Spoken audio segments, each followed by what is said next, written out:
Live with CDP Sports Talk, a weekly sports and entertainment podcast sponsored by Barry Cullen Chevrolet. Live on YouTube, Facebook, Twitter, Twitch, and LinkedIn. And on audio via Apple Podcast, Google Podcast, Spotify, Anchor FM, iHeartRadio, Amazon Music, Radio Public, and TuneIn. Now, here's your host, Chris Palme.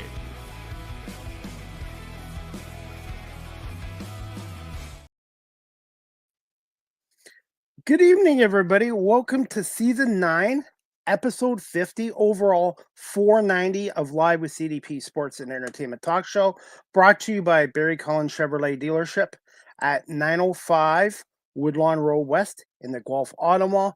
Check out their website, barrycullen.com, for the newest selection of new and pre-owned GM vehicles, along with their great selection of all-electric vehicles and Cadillac products as well. You can call the dealership at 519-824-0210 and tell them Chris Palme sent you, or you can email them at info@barrycullen.com.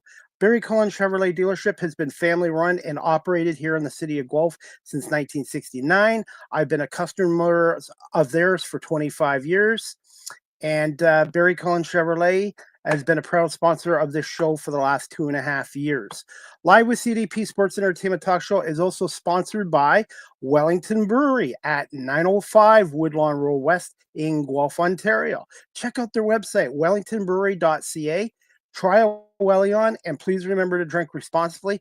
Wellington Brewery is celebrating their 40th anniversary as one of Canada's oldest local craft breweries in Canada. And check out wellingtonbrewery.ca or pop by the brewery, and they've been a proud sponsor of this show for the last 3 months as well. I hope everyone's doing well on this Wednesday, February 5th, 2025.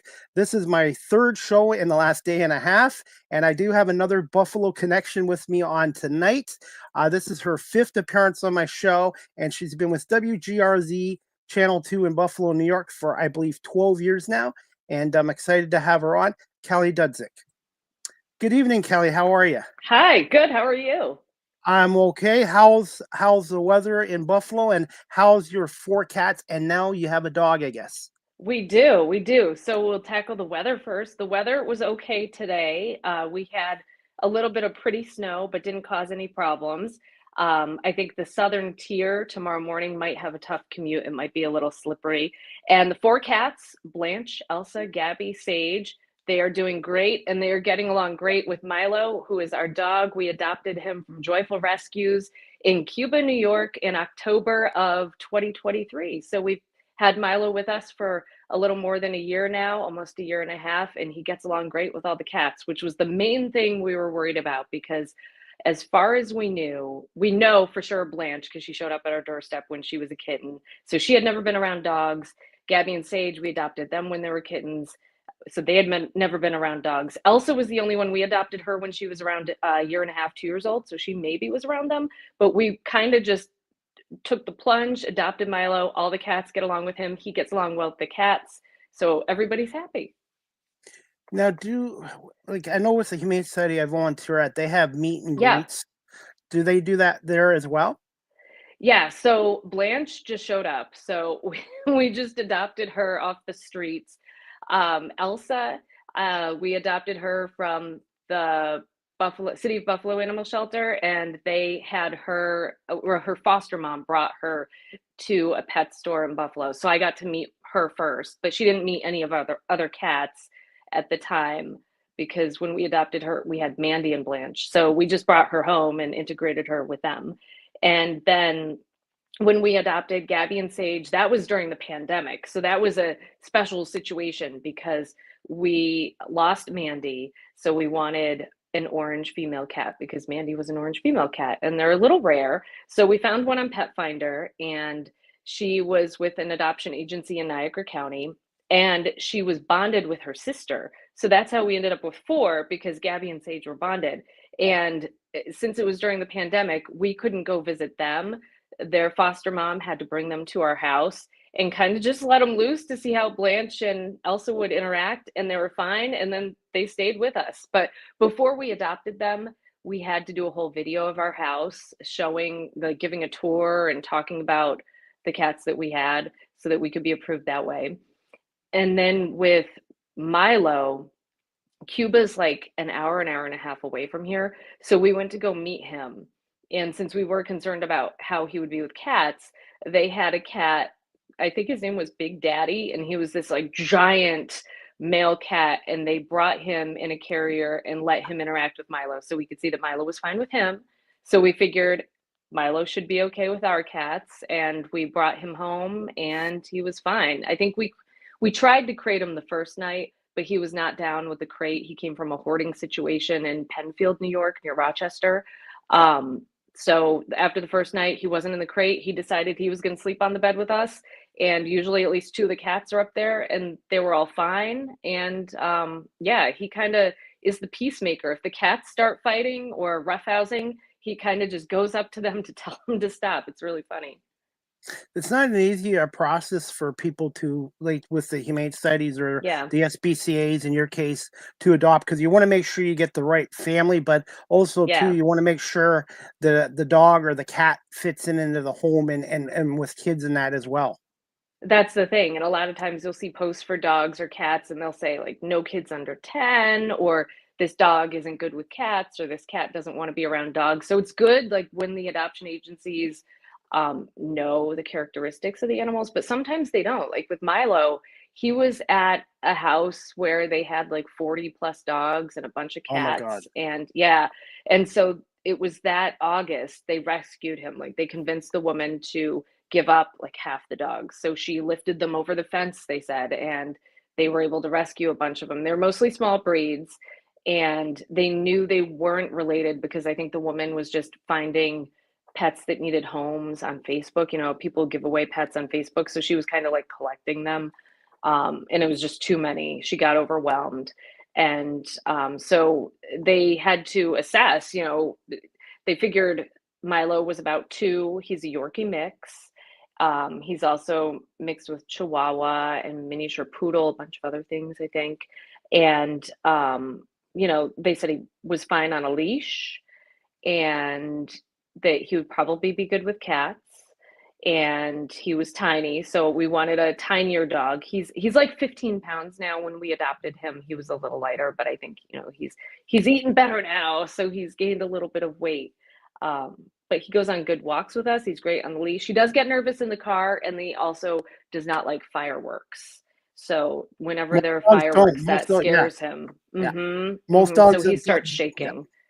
Yeah, I used to hate fireworks, and when I had dogs, I want to get a dog again. Yeah. But most of the dogs I've ever had in my life, soon as it's fireworks night, they hate it. It's, I guess, because of they have sensitive hearing too.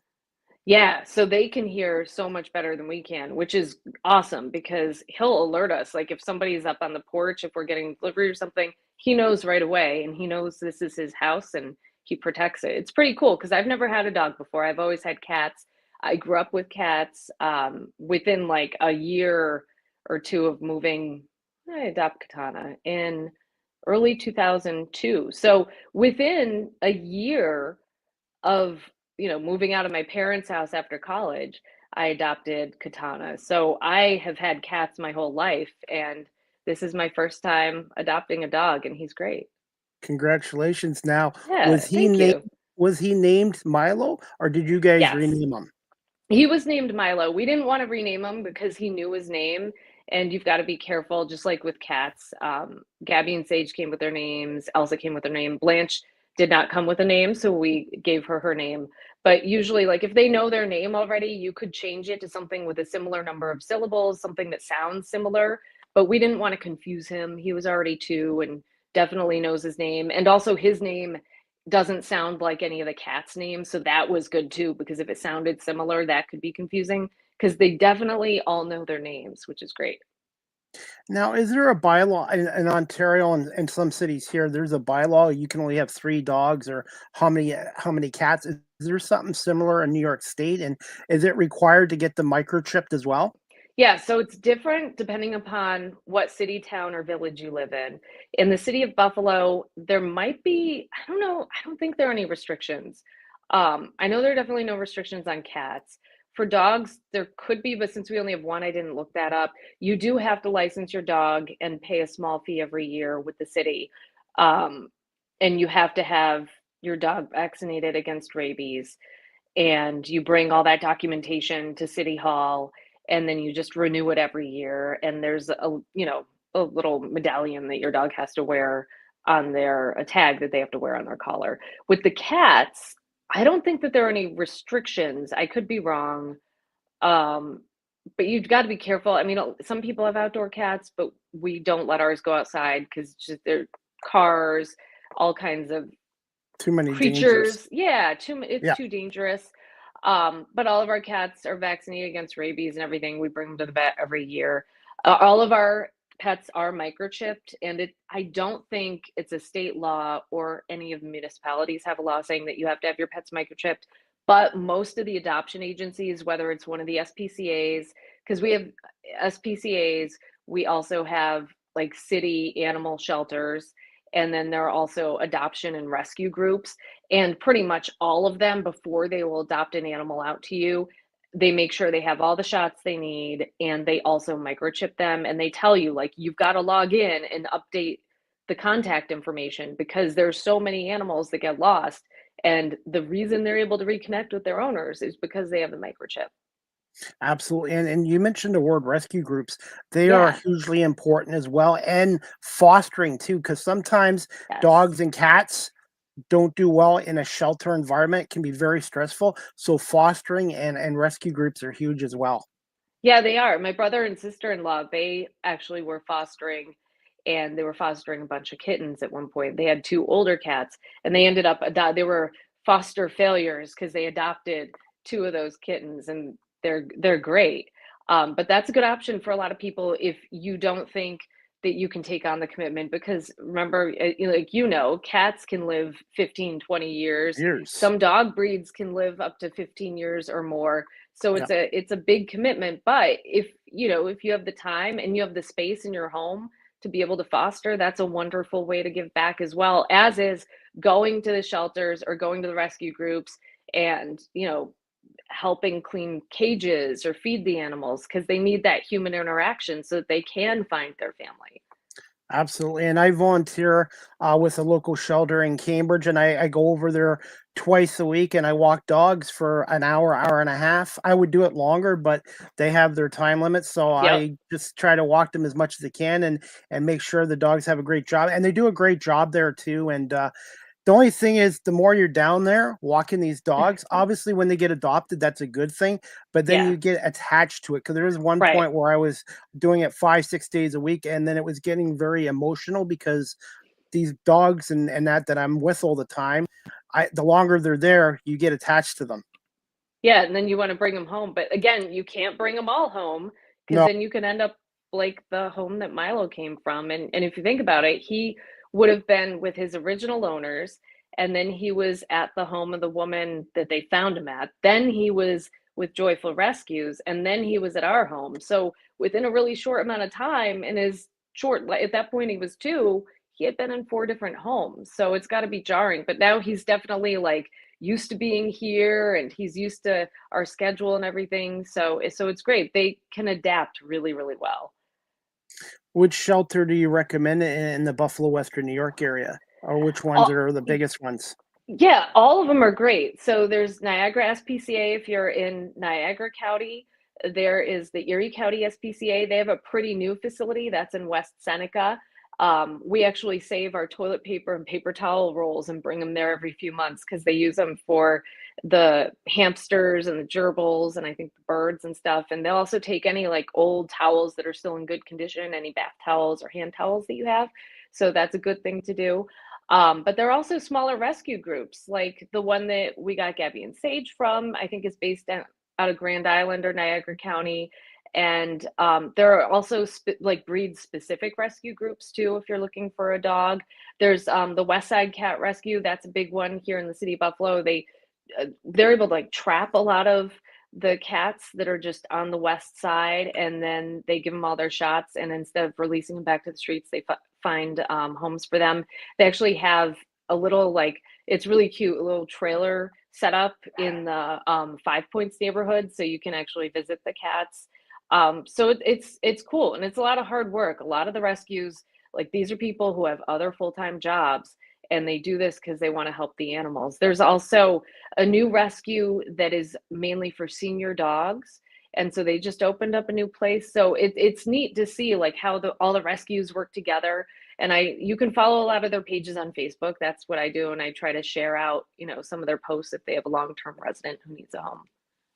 Do you guys ever do a adopt a pet segment on WGRZ Channel 2, Buffalo? Yes. So another rescue that Channel 2 works a lot with is the 10 Lives Club. And they'll come on sometimes on Most Buffalo. They were coming on like every Thursday. So they come on quite a bit. They also have a lot of fundraisers. I know with the Puppy Bowl coming up for the Super Bowl, they have local fundraisers that they're doing. So they're a big one as well. And they just focus on cats. One thing too, for many years I did get the Buffalo feeds, but when I switched over from Rogers to Bell, Bell gets all the Detroit affiliates, and I guess Rogers has the rights to you guys. So I don't, even though I'm only 2 hours from Buffalo and 4 hours from Detroit, I get all the Detroit stations now instead of the Buffalo. So I kind of missed that aspect. That's the only thing I miss about Rogers is having you guys on instead of the Detroit people. They do a great job too, but we're a little bit closer to you guys than we are in Detroit. That's interesting. That surprises me because I thought everybody in Ontario, at least the part of Ontario that's closer to Buffalo, obviously the part that's close to Detroit would get Detroit, but I thought that everybody close to here got the Buffalo stations. It just depends on who you have. So Bell has the Detroit rights and Rogers has all the Buffalo stations, which I kind of miss because I've had a number of people from Buffalo and Detroit on my show as well. So I wish I could get both. Well, you can stream us anytime. Absolutely, that's true too, and that's really changed the media world too. Is the live streaming and stuff like that. Got to ask you this, Kelly. I could talk to you for a couple hours about pets, and I've already done a show with a humane society here too as well. So I try to promote humane societies and stuff like that too. And that's great. Wanted to ask you this, Kelly. What's the mood like in Buffalo and Western New York with Buffalo's latest setback to the Chiefs in the AFC Championship game? I think especially the Monday after was tough. You could tell people were really upset. It was you knew that it was either going to be, okay, the Bills are going to the Super Bowl and everybody's going to be super excited and everything's going to be super crazy, and that would be the only story we would have been covering for the past 2 weeks and this week. But that Monday, after they lost to the Chiefs again, was not great. People are still upset about it.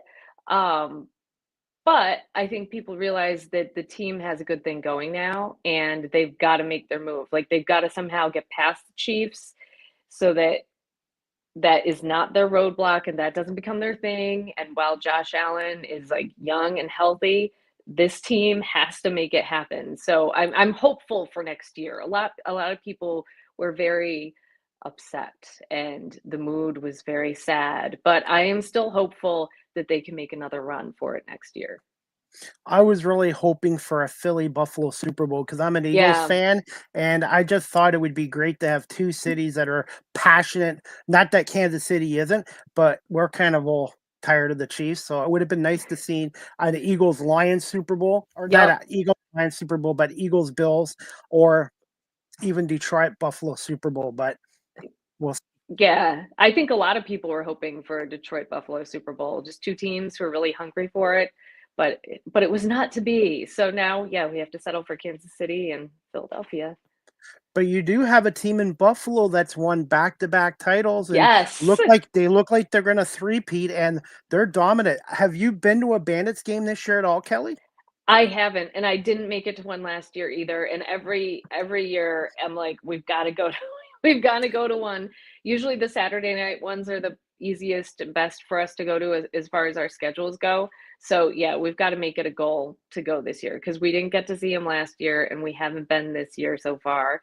And I think that was their home game last Saturday. There might have been a home game last Saturday. Yes. Yeah. So we were like, oh wait, there's a Bandits game, but we already had plans, so we couldn't go. And also, a lot of them sell out too. I'm pretty sure. So they had tough to get almost tickets. Yeah, they had almost 19,000 there, and Yeah. the fans, it's a great sport. It's like hockey and football and basketball combined in one, and, I'll tell you that the Sabres and Bills could learn from the Bandits. They just do everything right, and Yeah. they've let me cover the team the last few years, and I didn't go to school for broadcasting journalism, but I've been getting my training through the Bandits, the Bisons, and the, Toronto Argonauts of the CFL, so I really love going down there, and I wish I'd followed lacrosse sooner. And it's a fun sport to watch. And by you getting your experience doing that, all that stuff, like that's the way to learn. Learn it by doing it, and then you see everything happen like you're in it, right? So it's not like you're stuck in a classroom or stuck watching a video about it. You're getting to do stuff, which is awesome.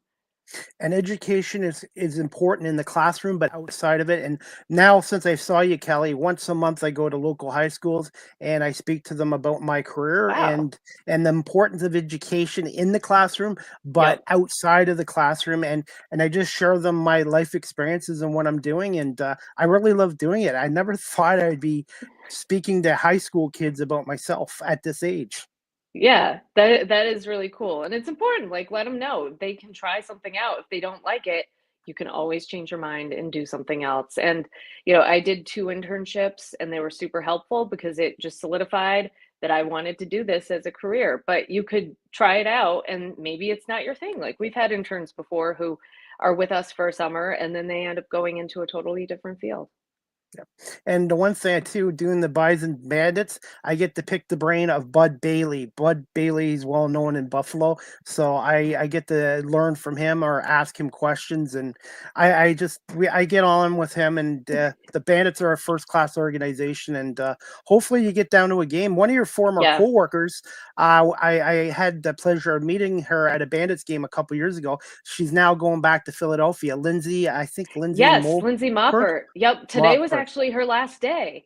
Yeah, so I before I came back home to do the podcast, I said goodbye to her. It was sad. It's sad to see her go, but she has a bright future ahead of her. She's great.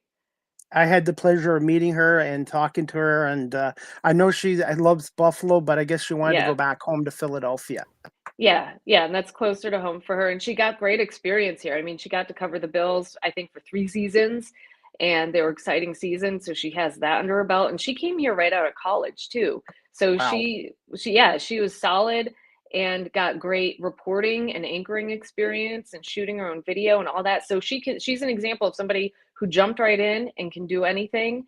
And yeah, now she's moving closer to home, and I know that she has good stuff in store for herself. I guess that can be Yeah. difficult too. You work with these people a lot over the time, and they become like family because you actually Yeah. probably see them more than your actual family. But I guess nowadays people gotta do what they have to do. But that's gotta be hard sometimes too, seeing people leave after a Yeah. while.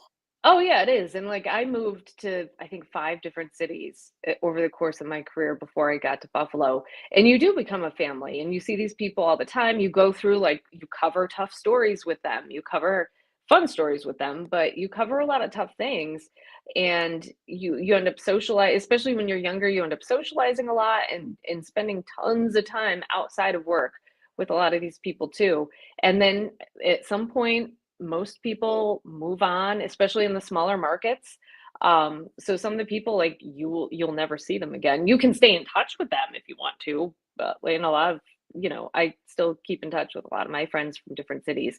But it's part of the business. It's what happens. And then you have people who are fortunate enough to get a job in the city they grew up in and then they grow their career there. So there are people like that or people, who go to a bunch of different places and then I've been here for 12 years now and love it. So yeah, everybody's different, but it can be tough because you'll meet people and they'll be there for like a year or two, maybe 3 years, and then they move on. Congratulations on 12 years. I imagine that 12 Thank years you. came up quick. It did. It went by really fast. It really did. Because before Buffalo, I was in Little Rock, Arkansas the longest. I was there almost 6 years. So I've been here now more than twice as long as I was there. Yeah. One thing I've learned about Buffalo, it's a big city, but when I go there, everybody, I guess I'm connected with the Bandits and the Bisons. Everybody I run into, they know me. The security guards, the people at the stadiums. It's a big city, but it has a small town feel to it. It does, and that's why it's so great because there's tons going on, a wide variety of things to do, but you're always going to feel comfortable and feel like you're at home. Absolutely. Hey, Kelly, if you got a few more minutes, I just got a couple more Yes. questions for you. This one's the last Bills one, I promise. Okay. How's the new Buffalo Bills stadium progressing, Yeah. and and the fans' thought on these personal seat licensing? Yeah, so if you like compare it to what it looked like even just a few months ago, it looks fantastic. And you've probably seen on the game broadcast what it looks like. It's right across the street from the current stadium, Yes. and it's still like on its timeline. I think it's even maybe a little ahead of schedule. It's supposed to be ready for the 2026 season, so not this year coming up, but the following season. The renderings, they keep releasing like new drawings of what it'll look like when it's done. So I think a couple weeks ago they released the latest round, and it's not domed, but a lot of the seats are covered. So it's been cool to see like what it looks like. The personal seat licenses, I don't know. Like I've seen the stories we've done on them, and I've covered them a little bit, but I think it's mostly been like season ticket holders have to go to this specific place that's all set up so you get the presentation about them. And then like the price is wide ranging, and I think it just depends upon where your seats would be or where your current seats are. So I'm not really sure like how many people have signed up for them yet, but I think it goes along with like what most NFL teams are doing now, especially teams with new stadiums. So I'm not surprised that they're doing them. I think that it could price some people out, especially some people who've had season tickets for a very long time or have really good seats. But I think in the end, like the Bills are doing so well right now that they should not have a problem selling all of those. I think if the Bills were not doing well and it was still during the drought years, that yeah, maybe people would have a bigger problem with paying those. But I think right now the timing is working out for the team. I'll just say that. I think the seat capacity is going to shrink from what, Yeah. 70 down to 60, I believe. Yeah, I think it's like 70 to down to 60 something. And I think there might also be like standing room only seats. I'm not positive. I know some of the baseball stadiums have those. So they like bulk up the entertainment areas. So you'll have like an area where somebody can stand at a bar and still be able to see the field. Um, but you won't have an assigned seat per se. You'll just have like a standing room only ticket or something. So I think that because they're integrating that fan experience more and having more spaces like that along the concourses and in the stadium, that might be why there aren't as many seats as there are at the current stadium.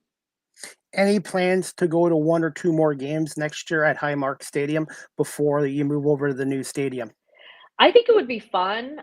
We didn't go to any games this season, and I can tell you that I do like watching at home because I I like the convenience of being close to the bathroom, my food, my couch. It's just more comfortable and less just less stressful. You can focus on the game because you're at your own house and your own space.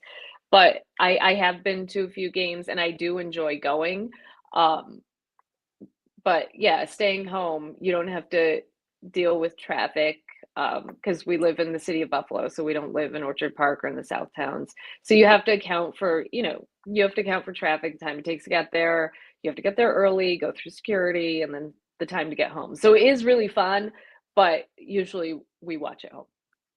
My one viewer, he's from Buffalo too. His name is Robbie Schneider, and he has his own podcast show, 716 Sports Blizzard. And Nice. he's a really nice guy, and he wanted to say hello. And he's now become an Hi. Eagles fan. He loves the Oh, Bills, but because of me, he likes the Eagles. So he loves the Bills and Bandits and Bisons, and a really good guy. So I appreciate Robbie coming on here tonight. Kelly, do you got nice. time for a couple more quick questions? Sure. Yes. Um, okay. Well, I was going to ask you this one later, but I'm going to do this now. Can you Okay. just tell us about? Can you just tell us about your Oh, weekly? Sorry, go ahead. yeah, yeah, yeah. Facebook. No, ask the question. Go ahead. Yeah, can you just tell us about your weekly WGRZ Facebook Live and how much has social media really changed the news and media industry in a good way? It's changed it a lot. So during midday, because I anchor midday on Channel 2, it's on at 11 a.m. and I do a live stream on Facebook during the newscast. I always face the camera like out towards the studio, so you're not like looking. It would be down on the desk, and you'd be like looking up my nose. So it's facing out in the studio, and I've been doing that since 2016, I think, when I started anchoring the 10 o'clock news when we had a 10 o'clock newscast on Fox. So it's been almost 9 years that I've been doing it, and I interact with people. It really helped during the pandemic because I wasn't allowed in the studio because of capacity issues. So we would just have a chat every day, like during the time that midday would normally be on. So I would do it at 11 a.m. So a lot of people started watching then. So that is just one of the ways that social media has changed the broadcast industry. But social media has also changed in the time, like from when Twitter started to where it's at now. And there are a bunch of other things. Like we've seen certain things come and go. Periscope and Meerkat were live streaming platforms at one point. Vine was a thing. Vine is gone now. So really, I've been on Facebook since 2009, I think, and then quickly realized that I should start my professional page up. And so I did that. And then I've been on Twitter since probably pretty early on. Like I joined when I was in Arkansas, I know for sure. I don't know if it was 2007 or 2008, but it was pretty early on. It was before 2009, like so early on that I was part of the group of people who came up with like the Arkansas politics hashtag, when hashtags were really important to be able to find information on Twitter. I never got on Instagram, so I'm not there, and I never got on TikTok. But TikTok obviously is huge right now, and I just never got into it. I feel like for me it would be a time suck. So like I'm good with Facebook and Twitter. But it is still a way that a lot of people get their information. I mean, a lot of people get their news from social media. So that has changed from when I first started, in my first station almost 25 years ago. Our computers in the newsroom didn't even have internet access. And then like only two of them did. And you weren't really supposed to, we didn't know what we were allowed to do at work on the internet. Like, could we look up stuff? It's changed a lot. It's changed a lot. One thing too is when I do go on the new social media sites, I always like to do fact checking too, because you want to Yes. make sure the news that you're getting from a source is accurate and consistent. Yep. Yeah, that's super important because they're also like weird accounts that'll look like a reputable news source, but then if you look at them, it could be like one letter off or something, or it's like some sketchy site. So yeah, you want to make sure that you are going to websites and media accounts that are trustworthy.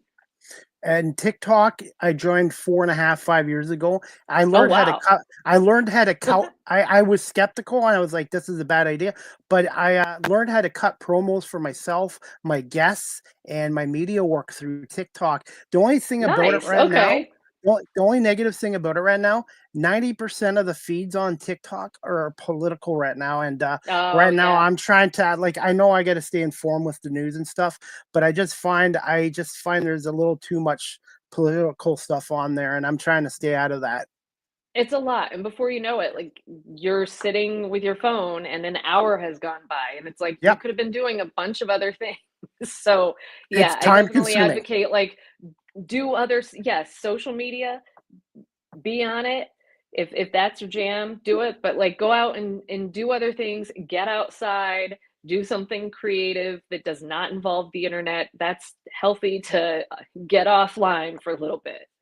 Well, this is my second show today, so when I'm done with you, Wow. Kelly, I'm not rushing, but when I'm done with you, Kelly, I'm gonna go and do my 30-40 minute walk, and just because Yep. I find I'm on the computer a lot for my media work and my Yeah. phone and that.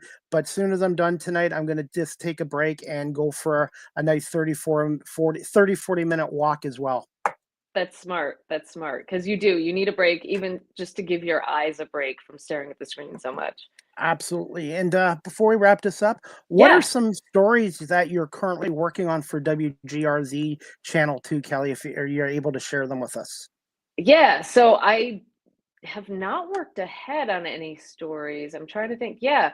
So I've just been doing a lot of day turns. So today I did a story that I got an idea from an email that Roswell Park sent out. They're a cancer hospital or cancer center here in Buffalo, saying that there are scammers, and this probably shouldn't surprise anybody, but there are scammers like selling fake drugs that like are not drugs, or drugs that can be deadly, like online. So like sketchy online pharmacies. And Roswell was warning people like there are fake cancer drugs online. Don't become a victim. So today I went over to Roswell and interviewed a pharmacist to talk about that. And she talked about how some of these websites look legit, or they might look like one of the big box stores, one of the big pharmacies, and they just change something in their web address or something. And then before you know it, if you click on it because you think you're getting a great deal, because cancer medicines here in the US could be like tens of thousands of dollars a month. You've given like some sketchy website your personal information, your health information, and like your credit card number. So they just want to tell people, if you need help getting your medication, go through them. They can help you find a legit place to get the medicine you need so you can stay healthy. So that was an interesting story that I did just today.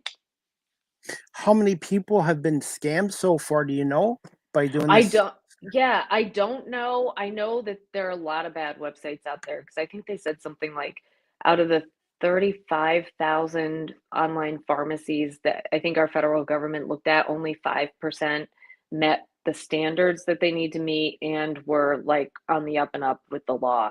So yeah, because there are places that will just sell you junk or deadly pills. Like it could be, you think you're getting an opioid that is safe to use, and it has a deadly amount of fentanyl in it. So they didn't talk about anybody here locally who had been impacted, but I'm sure that there are people out there who've clicked on some deal that's too good to be true. And it doesn't even have to be someone who's a cancer patient. It could be anybody who's looking to get cheaper prescription drugs, because some of them are super expensive.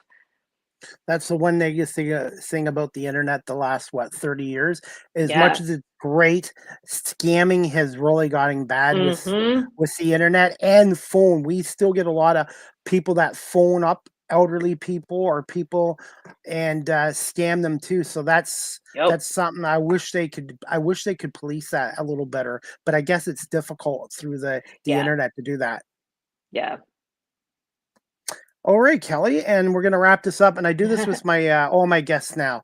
What's one fun fact about Kelly Dudzik Oh, that the fans might not know about you? And where again can my audience follow you on social media and WGRZ channel 2? excellent. All right. Let's see. Fun fact. Hmm. I may have said, if you asked me this question before, I may have already given this as the answer, but I used to do magic shows as a child for like birthday parties. And I had little business cards all made up. I still have them in our attic. And I had a little magic kit with a little hat. And there's a picture of me somewhere that I also have of me doing a magic show at my sister's best friend's sister's birthday. And I was really into it. I was really into magic as an elementary school kid. All right. Well, I did not Yeah. know that about you, Kelly. Honestly, I Okay, didn't so know that. good. I hadn't shared that yet. Oh, and then on social media, on X, Twitter/X, I am at Kelly Dudzik, WGRZ. And then if you go to Facebook, you can find my page. Just search my name in WGRZ and it should pop up. Are you on Blue Sky by any chance? I'm not. You know what? I haven't started a Blue Sky account just yet. I've thought about it, and then I'm like, I don't know. Do I want to have to monitor another account? But that seems like for a while that's where people were moving. And I know it's different because I think you have to follow people and they have to follow you back. So there isn't like a constant stream of stuff. I've thought about it, just haven't done it yet. I did, and I'm on it. Oh, But I'll tell you this. being the solo guy here on my show Yeah. and media work, it's a full-time job promoting yourself on all Yeah. these social media sites. And Blue Sky, I think, is going to be the last one because it's just there's so many of them. And when I go on a site, I want to be able to kind of post consistently, but it's just Yep. there's so many of them. But Blue Sky apparently is like the version of what Twitter used to be. Yes. Yeah. That's what I've heard. That's what I've heard. I have not checked it out yet. Well, Kelly, I want to say thank you so much for coming on. I was hoping some of your cats were going to make an appearance Oh, tag, yeah, you like know the what? They last time you came wanted on. yeah, they wanted to. I could hear, I think Sage was at the door, but I shut the door because I just thought if they came in here and then if Milo came running in here, it just might get too hectic. So I shut the door. None of them were allowed in. Well, I want to say, Kelly, thank you so much for giving us some time out of your busy schedule. And I hope to have you back on again. And maybe we can do a full show on cats and dogs and local Yes. shelters and stuff like that. But just continued success with WGRZ Channel 2. And hopefully I'll run into you at a Bandits game this year. Absolutely. That would be great. Thank you so much. This was wonderful. Thank you so much, Kelly. And give me a little bit of time tonight, and I'll send you the video and the audio. And I've learned how to edit video, so I'll put this into 2 or 3 clips as well if you want to use on your social media page. Perfect. Yes, I definitely will. Yeah. Okay. Thank you so much, Kelly, and continued success. And make sure you're ready to shovel snow tomorrow. Yeah. Awesome. All right. Bye. Bye, Kelly. All right, guys, that concludes my second show of the day. I want to say thank you to Kelly Dudzik, an anchor reporter with WGRZ Channel 2 in Buffalo, New York. That was her 5th time on our show as well. Before I wrap up this show, guys, I'm going to play another interview from the post game from the Buffalo Bandits 16-10 win over Albany. This is Hall of Fame player and head coach of the Buffalo Bandits, John Tavares, speaking to myself and the local Buffalo media after his team's win over the Albany Firewolves this past Saturday night. Please remember to subscribe and like my YouTube channel. Great first half. Good job. Third quarter. They definitely tested their man down a lot in the second half. It seems like when you guys are playing well, it's like everybody is contributing, the ball's moving. There's nothing is perfect, of course, but you've just had some amazing stretches this season. Is that just chemistry and everything working together perfectly? Whenever everyone's scoring, it's hard to stop. The attack, the shots coming from, it's hard to focus on 1 or 2 guys. And as great as Dane and Josh are offensively for us, they have a great supporting cast. And when those guys are contributing, it's hard to stop. Had Doug Jameson out after the first quarter. It seems like it's been, I don't have the stat in front of me, but it seems like y'all have got opposing goalies out pretty quickly in the first half or sooner. Is that a point of emphasis for you? We don't go into the game thinking, we're going to chase the goalie out, but it's good when it happens because it means that we're shooting the ball well. Right. Doug is a premier goalie in this league, and when we have as many good shooters as us, we have an opportunity to score. Most of the time they're going to put the ball in the net. Right. When you see, the defense protecting that fence, when he gets hit from the opposing players, Paul Dawson at the end of the game there kind of just laying on top of the guy who tried to hit Matt. Matt, kind of what does that say about, how quickly this, the chemistry of the team? We're going to stick up for each other, right? And people want to come into our crease. I thought in the first half they were getting into our crease area untouched. I wanted to remind the guys that can't happen. So, guys like Paul here are protecting our crease and our goalie like that. It says to the other team, we don't want you in this area. So it's important to protect the middle floor. And that crease area is a big part of it. After the Philly game, Chase Frazier kind of talked about, when Philly was making that run that, the guys don't really need reminders to, that they need a reminder to get going. Kind of was that the case tonight when Albany was got back within 3 in the third But we quarter? knew from last year, we were in the same type of game last year, the championship against them, we had a great start, and they were very resilient in coming back. I think they did it twice, and I reminded the team about the Philly comeback as well. I thought we did a good job, with the exception of the beginning of the third quarter, they got 2 or 3 or 4 goals in a row, but then we answered back in the fourth. So, it's tough to maintain a large lead, especially when you're short-handed for that much time. 7 minor penalties, I think, in the second half, probably a few more than you'd like. Yeah, like,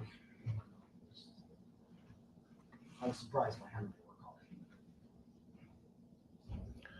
John, thoughts on the Albany Firewolves? They obviously came into this game 2-6 record, but I feel they're a much better team than their record is. 100%. They were in last place 2-6, but if you look at the goal scored against, they're a +1. So that's impressive. They're losing really close games, and I'm sure they're going through some injuries like most teams do. But they have a great young offensive team and very athletic defensive team, and they have a great goalie. It's a tough league. I'm glad we're at the top. You may not have had a more popular coaching decision than picking the penalty shot at the end. Yeah, that was a no-brainer.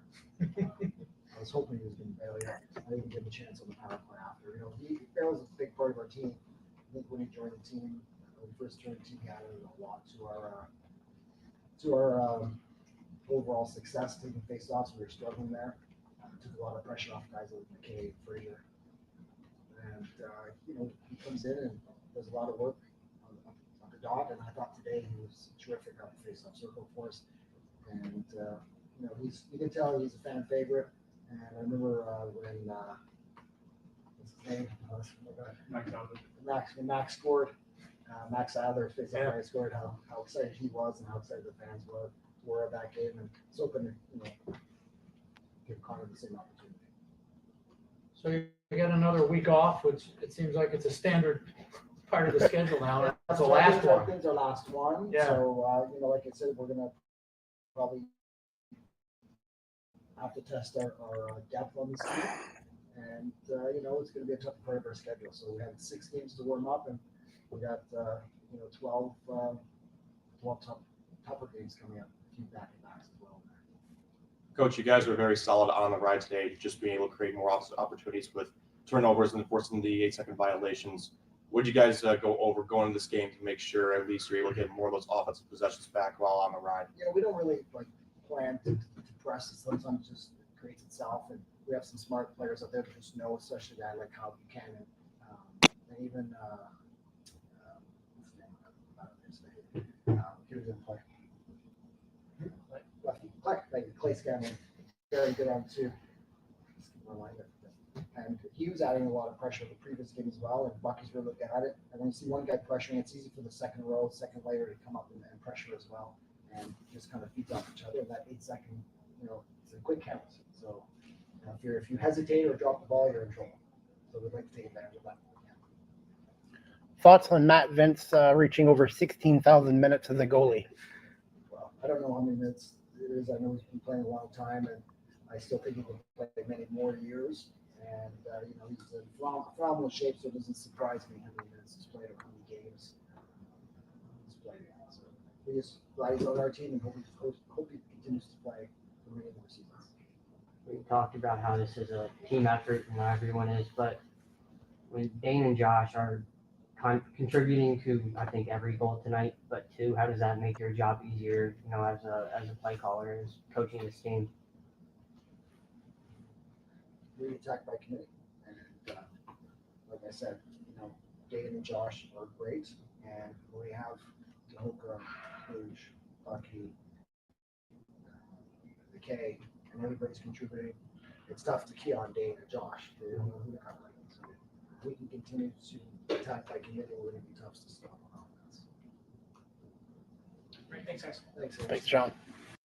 That was head coach John Tavares of the world champion Buffalo Bandits talking to myself and the local media after the Bandits' latest win 16-10 over Albany. The Bandits improved to 6-0 and now have another bye week, their third and final bye week of the season, and they're off until Friday, February 14th, when they travel down the QEW to Mississauga to take on the rivals, the Toronto Rock, which will be on the TSN lacrosse game of the week. And then Saturday, February 15th, the Bandits return home to the KeyBank Center in Buffalo to take on the San Diego Seals. So back-to-back games against 2 quality teams. And if you want to go to a Bandits game in Buffalo, bandits.com. And if you want to check out the National Lacrosse League website, nll.ca.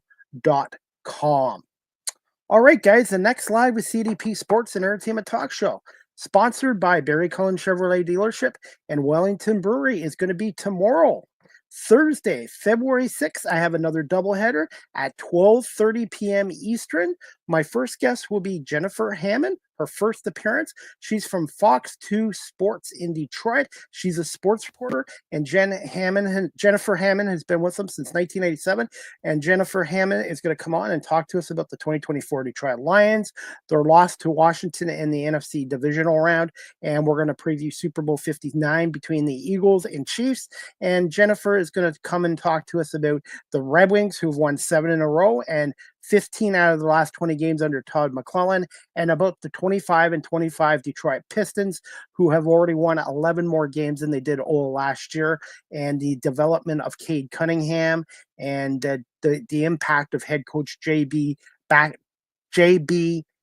Bickerstaff with this team as well. And the Pistons are in action tonight at Little Caesars Arena. I wanted to say the Palace, but that's been demolished. So Little Caesars Arena tonight, 7 o'clock tip-off against the Cavs. The Pistons are 25-25. Cleveland's 40-10 coming off a loss against Boston. So it's definitely a tough matchup for the Pistons tonight. And hopefully they can maybe pull up an upset and go back over 500 at 26-25. So Jennifer Hammond will be on from Fox 2 Detroit at 12:30.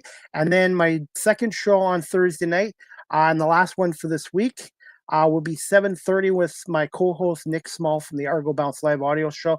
Nick and I are going to talk Toronto Argonauts and the 2025 offseason, who they lost, who they brought in, and also we're going to talk about the 2025 CFL schedule, where the Argos this year have 9 home games at BMO Field. 3 will be on Friday nights and 6 will be on Saturday afternoon. So I haven't talked to Nick since November. So if you're a fan of the Toronto Argonauts and the Canadian Football League, check out Live with CDP Sports Entertainment Talk Show tomorrow night at 7:30 with Nick Small. And again, 12:30 with Jennifer Hammond from Fox 2 News in Detroit, talking Lions, Red Wings, Pistons, and Super Bowl 59 with us.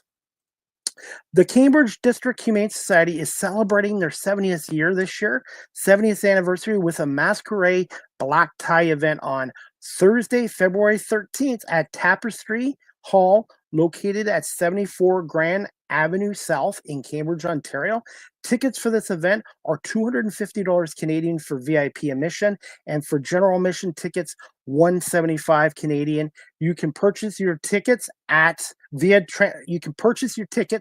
via e-transfer exec.director@cambridgehumanesociety.org, or in person at 1650 Dunbar Road in Cambridge, Ontario. For more information about this, go to cambridgehumanesociety.org. There's only 150 tickets available, so if you want a ticket, you must do it soon because this event is sure to sell out. So cambridgehumanesociety.org, and check out their 70th anniversary, their first masquerade ball. And speaking of the Cambridge Humane Society, if you're looking to adopt a pet, check them out at 1650 Dunbar Road in Cambridge, or again, their website, cambridgehumanesociety.org. All the pets that are up for adoption there, their profiles are on the website, and you can also purchase a raffle ticket through their events on their website. And if you're looking to volunteer as a dog walker, like I am, you can click on the volunteer application form on their website as well. So check out the Cambridge and District Humane Society as well. Guys, I'm also now on Blue Sky. I joined Blue Sky at Live with CDP 19 bluesky.social. Check me out at Live with CDP 19 on Blue Sky. I've been there for a couple weeks, and I also had to create a new TikTok page. Long story. I am trying to get back my 2,800 followers I lost on my other TikTok account. So at Live with CDP, or type in Chris Palme, and please remember to follow me on TikTok as well. Wellington Brewery, founded in 1985, located at 950 Woodlawn Road West here in Guelph, Ontario. Check out their website, wellingtonbrewery.ca, telephone number 519-837-2337. Try a Welly on, and please remember to drink responsibly. First brewed way back in 1986, this legendary British-style strong ale is an all-time favorite that we bring back every winter. To celebrate 40 years of Wellington Brewery, we are releasing the Iron Duke beer in special vintage packaging, just like you remember it, with a robust malt character showcasing notes of toffee, caramel, raisin. Iron Duke remains a classic winter warmer. You can find this beloved brew on our online store, wellingtonbrewery.ca, with local and provincial wide shipping, or pop by our retail store and come and say hi at 950 Woodlawn Road here in Guelph, not far from my other sponsor, Barry Cullen Chevrolet, located at 905 Woodlawn Road West in Guelph, Ontario. Check out barrycullen.com for the newest selection of new and pre-owned GM vehicles. Speaking of Barry Cullen Chevrolet, check out a 2025 Equinox LT FWD Midnight Edition, lease from $238 biweekly. That's like $119 weekly at 4.9% interest for 24 months, with $3,600 down payment on an ultra low kilometer lease, or upgrade for an additional $2 weekly. And more details at barrycullen.com. And Barry Cullen Chevrolet has been a proud sponsor of this show for the last 2.5 years, and they're family run and operated here in Guelph since 1969. Great customer service, and I've been with them now for 2025. I've been with Barry Cullen Chevrolet as a customer for 25 years now as well. Baseball Hall of Fame class of 2025 will be announced now on February 10th instead of February 6th. So the class of 2025 for the Canadian Baseball Hall of Fame in St. Mary's, Ontario, the announcement will be now pushed back to February 10th, I believe at 9 a.m. More details, check out the Canadian Baseball Hall of Fame website or their social media sites, or contact Scott Crawford as well. Live with CDP Sports and Entertainment Talk Show, again, is live streamed on these platforms: YouTube, Facebook, Twitter, X, Twitch, LinkedIn, and now available on Instagram. And make sure you hit follow me there as well. I also have a small website. It's beacons.ai/Chris D. Palme. Check it out. Live with CDP Sports and Entertainment Talk Show, again, is brought to you by Barry Cullen Chevrolet here in Guelph, along with Wellington Brewery. You can follow this content creator. I'm back on TikTok at Live with CDP. Type in Chris Palme or Live with CDP. Please make sure you hit follow. I am trying to get back some of my followers. Unfortunately, when I lost my other TikTok page, I lost over 2,800 followers and I lost all my content. So I am back on TikTok. I'm not gone. Just please refollow me and check out my content on TikTok. StreamYard is the official live stream provider of Live with CDP Sports and Entertainment Talk Show. If you're into webinars or podcasting, check out StreamYard.com. Live with CDP Sports and Entertainment Talk Show, the audio versions on these platforms: iHeartRadio, Amazon Music, Spotify for podcasters, Apple Podcasts, Breaker, Pocket Casts, Spotify, Castbox, LinkedIn, Pandora, Tuned In, YouTube Music, and Good Pods. And make sure you subscribe. Finally, guys, you can email the show Live with CDP Sports and Entertainment Talk Show at cpalme19@gmail.com. And also, I'm on PayPal. If you'd like to support my radio and media work, I'm on PayPal, cpalme19@gmail.com. And also, I'm on Cameo. If you'd like a personalized video message from yours truly, check out cameo.com. Type in Chris Palme and book your Cameo today. And that's about it, guys. I want to say thank you again to my guests today, Dan Dunleavy, the play-by-play voice of the Buffalo Sabres, and Kelly Dudzik, an anchor reporter with WGRZ Channel 2 in Buffalo. And I'm excited about tomorrow. I have 2 more shows, so that's 5 new shows this week with 5 new guests, and tomorrow's doubleheader, 12:30 with Jennifer Hammond from Fox 2 in Detroit. 7:30, Nick Small, the co-host of the Argo Bounce Live audio show as well. And thank you to everyone watching this live stream and on my audio platforms. And again, thank you to my sponsors, Wellington Brewery. Try a Welly on, and please remember to drink responsibly. And Barry Cullen Chevrolet dealership here in Guelph since 1969. So if you're looking for a great vehicle, check out Barry Cullen Chevrolet dealership. Great customer service. I hope everybody has a great night, and we'll see you back here tomorrow at 12:30 for another edition of Live with CDP Sports and Entertainment Talk Show. Have a good night, everybody.